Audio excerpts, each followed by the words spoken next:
Guys, അങ്ങനെ അൻവർ അലിയുടെ കാര്യത്തിൽ ഏറെക്കുറെ തീരുമാനമായിരിക്കുന്നു എന്നുള്ളത് നമുക്ക് പറയാൻ സാധിക്കും. നമുക്കറിയാമല്ലോ, അൻവർ അലി മോഹൻ ബഗാന്റെ പ്ലെയറായിട്ടായിരുന്നു ഉണ്ടായിരുന്നത്. എന്നാൽ ഒരു ലോൺ ഡീലിലായിരുന്നു ഡൽഹി FC-യിൽ നിന്ന് 4 വർഷത്തേക്കുള്ള ഒരു കരാറിൽ കഴിഞ്ഞ വർഷം ഒപ്പുവെച്ചിട്ടുണ്ടായിരുന്നത്.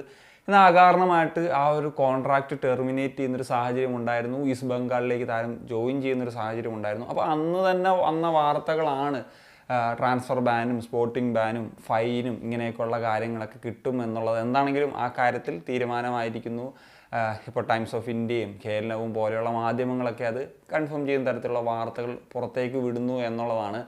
ഇതിൽ 12.9 കോടി രൂപയാണ് ഫൈൻ കോമ്പൻസേഷൻ എന്ന നിലയ്ക്ക് മോഹൻ ബഗാന് കൊടുക്കേണ്ടി വരിക എന്നുള്ളതാണ്. അതിനോടൊപ്പം തന്നെ 2 ട്രാൻസ്ഫർ വിൻഡോസിൽ ബാൻ നേരിടേണ്ടി വരും ഡൽഹി FC-ക്കും ഈസ്റ്റ് ബംഗാളും. അതായത് ഈ വരാൻ പോകുന്ന ജനുവരി ട്രാൻസ്ഫർ വിൻഡോയിലും അടുത്ത സമ്മർ ട്രാൻസ്ഫർ വിൻഡോയിലും എന്നുള്ളതാണ്. മാത്രമല്ല അൻവർ അലിക്ക് 4 മാസത്തേക്കുള്ളൊരു സ്പോർട്ടിംഗ് ബാനും ഉണ്ട് എന്നുള്ളതാണ്. അത് പ്ലെയറെ സംബന്ധിച്ചിടത്തോളൊരു കാര്യം.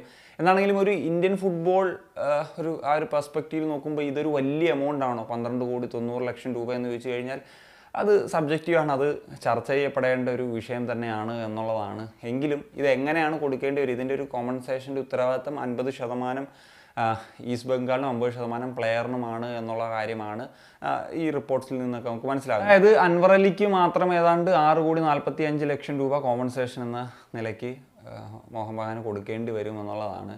സോ നമുക്കതൊന്ന് കാൽക്കുലേറ്റ് ചെയ്യുമ്പോൾ ഇപ്പം 24 കോടി രൂപയാണ് ഈസ്റ്റ് ബംഗാളിൽ നിന്ന് ഈ ഒരു ഡീലിന് പിന്നാലെ അൻവർ അലിക്ക് 5 വർഷത്തേക്ക് കിട്ടുന്നത്.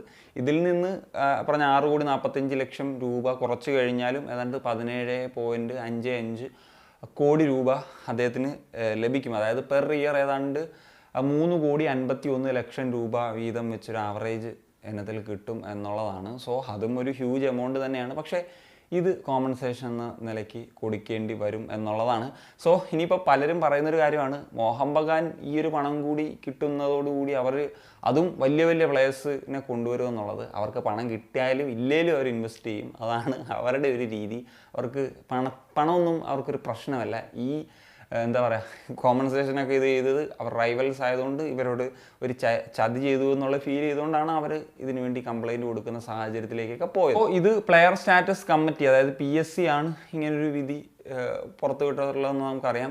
ഇനി വേണമെങ്കിൽ അപ്പീൽ കമ്മിറ്റിയിലേക്ക് പോകാൻ സാധിക്കും. ഇനി അതും കൂടി കഴിഞ്ഞതിന് ശേഷം ഇനി എന്തെങ്കിലും ഇളവുകൾ കൊടുക്കുമോ ഈ ഒരു ഫൈൻ്റെ കാര്യത്തിൽ എന്നൊക്കെയുള്ള കാര്യങ്ങൾ അപ്പീൽ കമ്മിറ്റിയിലൊക്കെ അവർക്ക് പോയിട്ടും കൂടി ഇത് ചെയ്യാനായിട്ട് പറ്റും. സോ പറഞ്ഞ പോലെ ബാനോ അല്ലെങ്കിൽ ഫൈനോ അങ്ങനെയുള്ള കാര്യങ്ങളൊക്കെ ഇനി എന്താകും എന്നുള്ളത് നമുക്ക് നോക്കിയിരുന്ന് കാണാം. എന്താണെങ്കിലും നല്ല പണി തന്നെയാണ് കിട്ടിയിട്ടുള്ളത് എന്നുള്ളത് നമുക്ക് നിസ്സംശയം പറയാനായിട്ട് സാധിക്കും. സോ ഇപ്പം വരുന്ന ട്രോളുണ്ട് കേട്ടോ. അതായത് ഇതിൽ കേരള ബ്ലാസ്റ്റേഴ്സിൻ്റെ സ്പോർട്ടിംഗ് ഡയറക്ടർക്കും അല്ലെങ്കിൽ മാനേജ്മെൻറ്റ് സൈഡിനും വിഷമമുണ്ട്. മറ്റൊന്നുമല്ല, അടുത്ത 2 ട്രാൻസ്ഫർ വിൻഡോയിൽ ഈസ്റ്റ് ബംഗാളിന് പ്ലേയേഴ്സിനെ വിൽക്കാൻ കഴിയില്ലല്ലോ എന്നുള്ളത്. അങ്ങനൊരു വിഷമം ഉണ്ടാകുമോ? എനിക്കറിയത്തില്ല. നിങ്ങളെന്തായാലും കമൻറ്റിൽ എഴുതുക. അതുപോലെ തന്നെ ഈ ഒരു അൻവർ അലിയുടെ വിഷയം അതും നിങ്ങൾ അഭിപ്രായങ്ങൾ കമ്പോസ് ചെയ്യുക. അവരെ കാണിക്കാൻ സനിയ.